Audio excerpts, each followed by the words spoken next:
The Alux. An Alux is a mythical figure from Mayan culture in the Yucatan Peninsula of Mexico.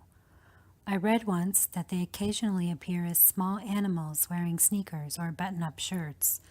This happens when they are caught shape-shifting from their leprechaun-like form to more secretive forms like tejones.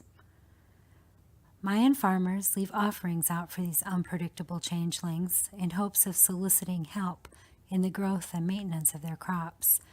They fear if they neglect to leave offerings, the little beasts, don't let them hear that, may play not so nice tricks on them. Of course, I'm breaking all the rules just by telling this story, because you are never, ever, ever supposed to mention the word Alux. I had moved from my little apartment in Puerto Morelos to a grand penthouse a half-hour south in a boating community called Puerto Aventuras. The penthouse was 1,800 square feet of marble floors and glass walls, looking out over the Caribbean's sea-glass blue water. I was enjoying the 6-month splurge I'd bought myself immensely, swimming in the lap pool every day and sitting on the palapa-covered porch, gazing out at the Southern Cross at night. That was until I started hearing voices. Someone was calling me by name and waking me up as I slept at night. I would bolt upright, jarred from my sleep. To make matters weirder, my daughter Sarah and her Mexican boyfriend Javi, who was staying with me at the time, were sharing my odd experiences. They both confessed they were hearing voices too.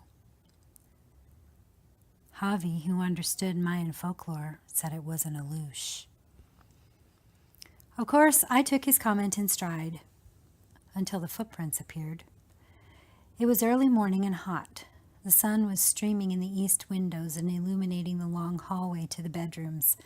I was a little irritated because there was a trail of water on the floor all the way down the hall. The wet marble tile would be dangerously slippery. I figured someone had been showering or had been in the pool and carelessly dripped all over. But as I started down the hall toward my daughter's room to reprimand her for whatever she or Javi did that left a slippery trail, I stopped. It wasn't just a trail of water running down the hall. It was a trail of wet footprints, tiny, child-sized, wet footprints. No children lived in our house. I carefully avoided disturbing the trail and went to my daughter's room and roused her and her Mexican boyfriend. I told you, you have an Alux, Javi insisted. They were very real. I could see the conviction in his eyes.